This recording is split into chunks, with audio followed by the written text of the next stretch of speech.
Hi, this is Sandro, and here I am in beautiful Hungary at Lake Balaton, where I have been addressing a large delegation from VIG, the Vienna Insurance Group, a wonderful group of people. And this afternoon I will be keynoting at their annual conference. On Monday I ran a masterclass, and what came out of the masterclass on Monday was one really compelling question, and it was a question that was being asked by a number of advisors in the group. They were all doing quite well, but the one area in which they were consistently failing was speaking to friends and family. And it's a consistent conversation I have with advisors all over the world. So how do we start those conversations, those awkward conversations with friends and family? And I guess probably the analogy I'd like to share with you is that, particularly since it's topical, if we had, for example, a small pot containing some antidotes, maybe some tablets, for example, and each one of those tablets was the antidote to a deadly virus. Now, who are the first 30 people that you would perhaps contact to share this antidote, to keep them safe? And the answer is probably friends, family, and close business colleagues.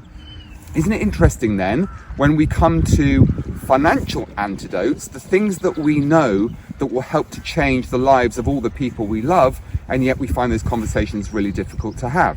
So I would suggest that we need to think in a slightly different way. Instead of worrying about whether someone says yes or no to us, let's focus on having those conversations. I've spoken to and now represent the needs of all of my family.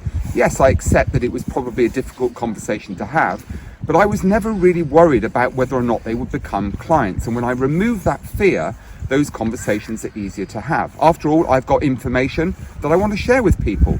So I say to my brother and my sisters and my mother and various other members of my family, I have information that I think would be useful to you. Maybe it's some tax or legislative changes, and I want to share that information with you because as a result of our conversation, I know you will be better off financially because you will feel empowered to make some important financial decisions for yourself. Now, if we happen to end up working together, fantastic.